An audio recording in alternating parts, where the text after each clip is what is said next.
Assalamualaikum, halo semuanya, balik lagi di TV Tubuh Channel bersama saya Hedi G. Oke, seperti biasa pada video kali ini saya akan coba share APK Gcam versi 7.4 dan mereviewnya menggunakan handphone Redmi Note 9 Pro, yaitu Gcam dari model Tiger.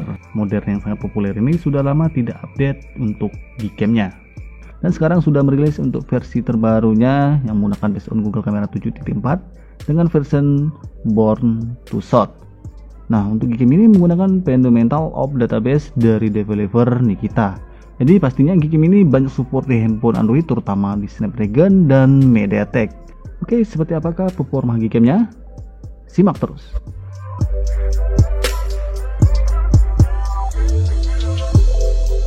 Jika kalian suka video ini, jangan lupa untuk mengklik tombol subscribe, like, share, dan menekan tombol notifikasinya, agar setiap channel ini mengupload video-video terbaru, kalian orang pertama yang dapat menonton dan mendapatkan notifikasi tentunya dari channel ini. Sebelum kita mereview dan melihat hasil performa dari TR kamera yang terbaru saat ini, Born to Shot, pertama saya akan bagikan tutorial cara penginstalan dari awal. Untuk link downloadnya, apabila teman-teman ingin mencoba APK Gcam ini, silahkan cek di deskripsi untuk link downloadnya. Dan perlu diketahui juga, untuk APK Gcam ini hanya bisa diinstal di handphone Android yang bersistemkan Pie ke atas, yang tentunya sudah enable untuk fitur kamera 2 apinya. Untuk menginstalnya seperti biasa, klik bahan APK dilanjutkan dengan menginstal. Nah, apabila teman-teman yang hobi gonta-ganti Gcam atau banyak Gcam yang sudah terinstall pada handphone kalian, alangkah baiknya sebelum kalian membuka Gcamnya, lakukan clear data seperti di video ini. Caranya cukup gampang, klik icon TR kamera lalu pilih info aplikasi. Nah, kalian bisa cek untuk datanya, kalau ada kalian hapus, kalau tidak ada kalian biarkan saja. Oke, setelah itu kalian bisa buka TR kameranya seperti biasa lalu persetujui semua untuk perizinannya. Ini dia untuk tampilan UI dari TR kamera yang terbaru saat ini. Nah, untuk di mode-modenya sendiri ya teman-teman, ini yang pertama ada TR kamera atau kamera utama. Ini dia. Sebenarnya ada mode portrait, mode night sight atau mode foto malam. Di opsi bisa kalian aktifkan untuk astrofotografi, astromag, dan fokus tidak terbatas. Sebenarnya ada mode video yang kalian bisa pilih. Untuk resolusinya 4K dengan pemilihan 60 fps, dan di yang lainnya ada panorama, photosphere, time lapse, dan gerak lambat. Sebenarnya untuk di bagian viewfinder atau layar bidiknya ada auxiliary kamera atau multi lens yang kalian bisa alihkan dari lensa utama ke lensa 2 atau lensa 3 atau biasa disebut wide angle dan telefoto. Sebenarnya di opsinya seperti biasa ada pengaturan flash, HDR flash, image quality, timer, dan ratio. Untuk ratio kalian bisa pilih sesuai selera, mau full screen atau screen standar. Oke, untuk di bagian depannya sudah kita review semua. Sekarang kita masuk ke setting, apa-apa saja yang perlu diaktifkan dan dinonaktifkan. Untuk masuk ke setting seperti biasa, swipe ke arah bawah ke opsi lalu tap di gear untuk masuk ke setelan Gcam atau setting. Yang pertama untuk di general ada default setting. Di sini kalian bisa aktifkan untuk RAW plus JPG control. Bertipe bisa kalian pilih 3x3. Oke, selanjutnya masih di general. Color setting di sini kalian bisa maksimalkan ya teman untuk exposure-nya. Soalnya untuk di pengaturan foto sudah mendukung light picture atau pengaturan percetakan. Di sini kalian bisa aktifkan dulu untuk US restart, lalu pilih lensa yang mau diatur untuk light picture-nya. Untuk freeze lens ini adalah lensa utama, kalian bisa buka lalu aktifkan untuk atau on-kan light picture-nya. Di sini kalian bisa atur ya untuk ISO, sharpness, saturation, denoise, dan yang lainnya, exposure juga. Kalian bisa atur di sini sampai mendapatkan hasil terbaik menurut kalian masing-masing. Oke, selanjutnya kita back, kita beralih ke settingan di halaman awal tadi. Nah, di sini kalian bisa lihat ya ada pengaturan control of viewfinder button. Ini bisa kalian on kan juga ya teman, nanti akan tampil untuk menu slider, pengaturan shutter speed, dan ISO. Untuk fokus kalian juga bisa on kan. Ini adalah fitur unggulan dari TR kamera juga ya. Ada mode fokus makro, infinity 2 meter dan selfie. Tapi paling banyak digunakan adalah mode fokus makro. Next, sekarang untuk JPEG quality kalian bisa naikkan ke 100%. Selanjutnya di pengaturan opsi kamera atau multi lens, di sini kalian bisa aktifkan apabila di lensa kalian memang sudah mendukung. Kalau untuk di Redmi Note 9 Pro hanya di telefoto dan wide angle. Selanjutnya untuk di video AIS-nya kalian bisa aktifkan untuk video stabilisasi. Nah, sekarang kita akan masuk ke pengaturan yang paling penting, yaitu eksperimental. Di sini apabila di handphone kalian mengalami nge-lag untuk viewfinder-nya, kalian bisa aktifkan untuk versi JPEG format. Cara fix viewfinder yang nge-lag ini saya utamakan pada handphone yang Snapdragon ya. Kalian bisa atur seperti ini, viewfinder format, bisa pilih JPEG dan kalian aktifkan untuk versi JPEG format. Kembali lalu cek untuk viewfinder di halaman beranda. Karena di Redmi Note 9 Pro tidak nge-lag, saya kembalikan ke pengaturan default untuk di eksperimentalnya ya teman-teman. Oke, setelah di setting ini dia untuk tampilannya. Ini adalah grid tipe yang sudah aktif. Ini menu slider ISO, shutter speed, dan yang paling atas ini adalah manual focus slider. Ini fokus makro, bisa kalian dekatkan objeknya dari jarak lensa kurang lebih 10 cm. Di opsi sekarang sudah ada fitur control RAW plus JPEG ya teman. Oke, itu dia tadi untuk settingan yang bisa kalian maksimalkan. Sekarang saya akan bagikan tutorial cara penerapan konfigurasi pada TR kamera Born to Shot yang terbaru saat ini.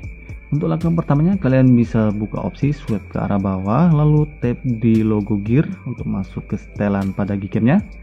Scroll ke arah bawah, cari di pengaturan support at XML konfigurasi. Oke, di sini ada upload dan download ya teman, dan konfigurasi.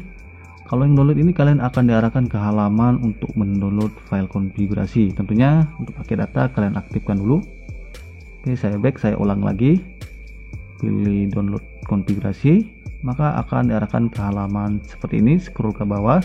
Nah, dikarenakan versi ini masih baru, jadi untuk file konfigurasinya masih tahap upload, baik dari modernnya sendiri atau user yang menggunakan TR kamera Born to Shot.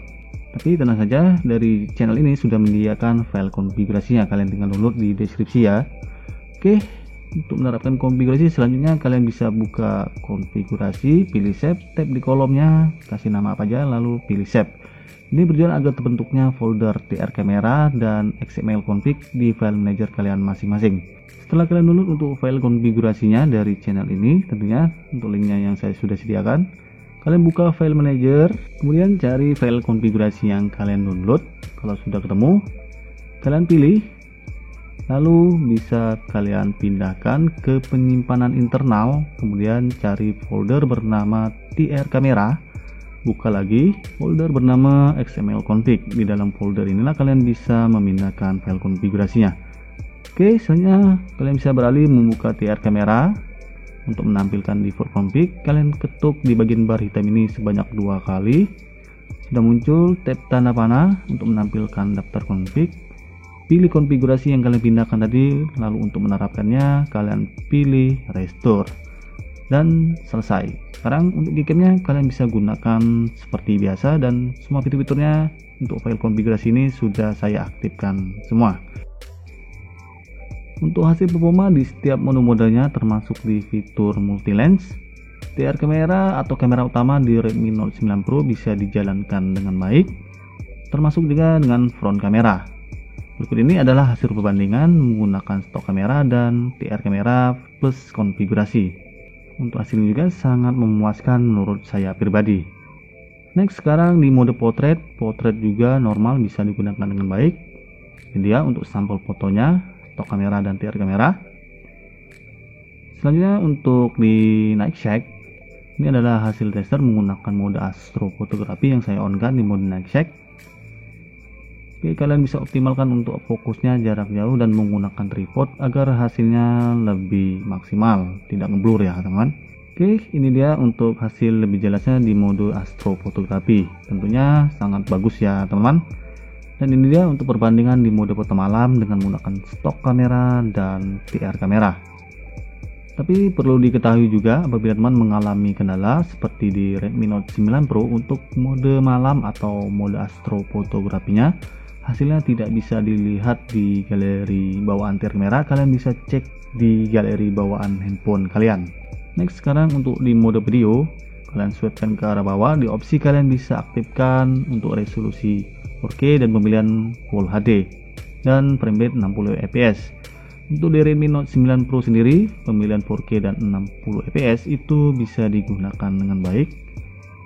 Ini dia ya teman-teman untuk hasilnya 4K plus 60 fps.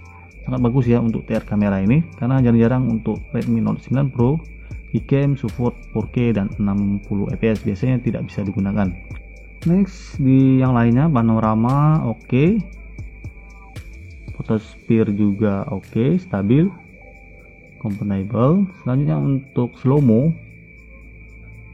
juga jalan, tidak terjadi kendala. Yang terakhir di menu barnya mode timelapse juga bisa digunakan dengan baik. Jadi di setiap mode-mode barnya itu bisa digunakan dengan baik ya di Redmi Note 9 Pro. Selanjutnya untuk di auxiliary kamera atau multi lens, yang pertama ini adalah mode wide angle. Oke, jalan juga di mode wide angle. Sekarang di mode makro atau telefoto. Makro, telefoto juga bisa digunakan dengan baik. Nah, itu dia tadi untuk performa Gcam ini di Redmi Note 9 Pro. Jadi, simpelnya sangat rekomendasi ya. Nah, untuk di ini teman-teman bisa tester sendiri, karena setiap handphone itu beda performa untuk Gcam TR kamera born to shot yang kita bahas di video ini. Oke, tampaknya cukup sekian dulu untuk video kali ini. Semoga bermanfaat. Sampai jumpa di video-video berikutnya. Akhir kata dari saya, good job, bye-bye, wassalam.